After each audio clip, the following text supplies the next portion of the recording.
아버지를 구하기 위해 자기 목숨까지 바친 딸의 이야기. 오늘은 한국인이라면 누구나 아는 정말 유명한 고전설화, 심청 이야기를 한번 제대로 파헤쳐 볼까 합니다. 이게 그냥 단순한 옛날 이야기가 아니거든요. 우리에게 아주 깊은 감동, 그리고 생각할 거리를 던져줍니다. 이야기를 본격적으로 시작하기 전에 여러분 스스로에게 한번 물어보세요. 나는 과연 가족을 위해 어디까지 할 수 있을까? 이 질문이요, 오늘 우리가 나눌 이야기 전체를 꿰뚫는 핵심 주제라고 할 수 있습니다.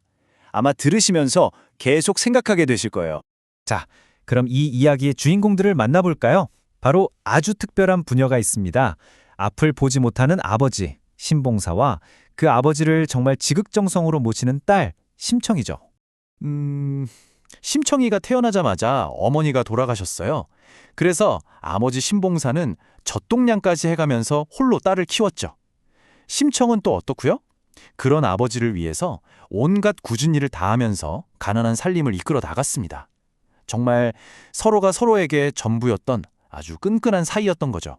그런데 이렇게 가난하지만 나름 평화롭던 두 사람의 삶이 한 사건 때문에 완전히 흔들리게 됩니다. 바로 아버지의 뜻밖의 사고, 그리고 한 스님이 건넨 어떻게 보면 불가능해 보이는 약속 때문이었어요. 어느 날이었어요. 신봉사가 그만 실수로 개울에 풍덩 빠지고 맙니다. 바로 그때 마침 지나가던 스님 한 분이 그를 구해주고는 정말 한 줄기 빛과 같은 희망적인 말을 건네죠. 눈을 뜰 수 있다니 이 희망에 부푼 신봉사는 뭐 앞뒤 잴 것도 없이 덜컥 약속을 해버려요. 근데 그 대가가 정말 가난한 이 부녀에게는 거의 불가능에 가까운 공양미 300석이었습니다. 300석! 와, 이 숫자가 주는 무게감이 상상이 가시나요? 평생을 갚아도 모자랄 텐데 말이죠. 갚을 길 없는 약속 때문에 아버지가 밤낮으로 한숨만 푹푹 쉬는 모습을 보면서 심청이는 마음속으로 아주 중대한 결심을 하게 됩니다. 자, 여기서부터 이야기가 클라이맥스로 치닫습니다. 바로 심청의 운명적인 선택, 그리고 그 뒤에 벌어지는 엄청난 사건들이 펼쳐지죠. 이야기의 무대가 이제 인당수라는 아주 험한 바다로 옮겨가는데요. 이곳이 얼마나 파도가 거칠고 위험했냐면 옛날 뱃사람들은 바다의 신, 그러니까 용왕님을 달래기 위해 제물을 바쳐야만 무사히 지날 수 있다고 믿었던 곳이에요. 바로 그때였어요. 인당수를 지나야 하는 뱃사람들이 용왕님께 바칠 제물, 그러니까 살아있는 처녀를 찾고 있었던 겁니다. 그리고 놀랍게도 그들이 처녀의 몸값으로 내건 게 정확히 쌀 300석이었죠. 심청이에게는 정말 끔찍한 일이지만 한편으론 유일한 해결책처럼 보였을 거예요. 아버지를 위한 딸의 마음은 결국 선택을 내리고 맙니다. 심청은 자신의 목숨보다 아버지의 눈을 뜨게 하는 게 더 소중하다고 생각하고 그 제안을 받아들이죠. 이 대사 한번 보세요. 아버지께서 눈을 뜨실 수만 있다면 제 목숨은 아깝지 않습니다. 정말 그녀의 굳은 결심과 그 효심이 그대로 느껴지지 않나요? 드디어 배가 인당수 한가운데에 도착합니다. 거친 파도가 정말 배를 집어삼킬 듯이 몰아치고 심청은 마지막으로 아버지를 위해 기도한 뒤에 치마를 뒤집어 쓰고 차디찬 바닷속으로 몸을 던집니다. 하지만 이야기가 이렇게 비극으로 끝나면 너무 슬프겠죠? 여기서부터 진짜 놀라운 반전이 시작됩니다. 심초의 이야기는 이제 막 2막을 올렸을 뿐이에요. 심청의 그 지극한 희생이 헛되지 않았던 거죠. 그녀의 효심에 깊이 감동한 바다의 용왕이 그녀를 구해준 겁니다. 그리고는 자신의 수중궁궐, 바로 용궁으로 데려가서 아주 극진히 대접을 했어요. 심청의 이 놀라운 여정은 여기서 끝나지 않습니다. 자, 보세요.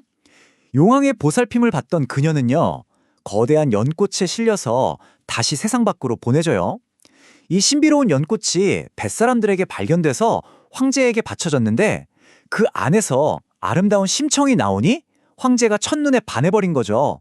그래서 결국 그녀를 왕비로 맞이하게 됩니다. 자, 이제 왕비가 된 심청.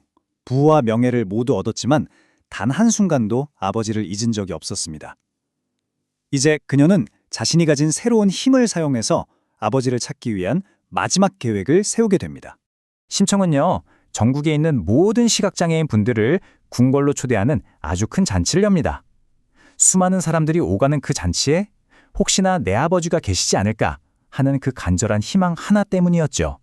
잔치 마지막 날, 마침내 저 멀리 남루한 차림의 신봉사가 나타납니다. 아버지를 발견한 심청은 정말 한달음에 달려가 외치죠. 아버지, 제가 바로 아버지의 딸 청이옵니다. 죽은 줄로만 알았던 딸의 목소리라니 신봉사는 이걸 믿을 수가 없다는 듯이 절규합니다. 내 딸 청이라고 내 너를 봐야겠다. 바로 그 순간 정말 기적이 일어납니다. 딸을 보고 싶은 그 간절한 마음, 그리고 재회의 충격과 기쁨이 뒤섞인 그 순간에 신봉사의 눈이 정말 번쩍 하고 띄인 거예요. 결국 부처님께 바친 쌀이 아니라 딸의 사랑과 희생이 진짜 기적을 만들어낸 거죠. 이 모든 이야기를 관통하는 가장 중요한 핵심 가치, 그게 바로 효입니다. 이 효라는 건요, 부모님에 대한 자식의 깊은 사랑과 공경, 그리고 헌신을 의미하는데요. 심청의 이야기는 바로 이 효가 기적을 만들어낼 수 있다는 걸 보여주는 한국 문화에서 아주 중요한 상징 중 하나라고 할 수 있습니다. 그렇다면 이 오래된 이야기가 오늘날 우리에게 던지는 질문은 뭘까요? 모든 게 빠르게 변하는 이 세상 속에서 가족을 향한 사랑과 헌신, 즉 효는 우리에게 어떤 의미일까요? 이 이야기는 그 답을 우리 스스로 한번 찾아보라고 말하는 것 같습니다.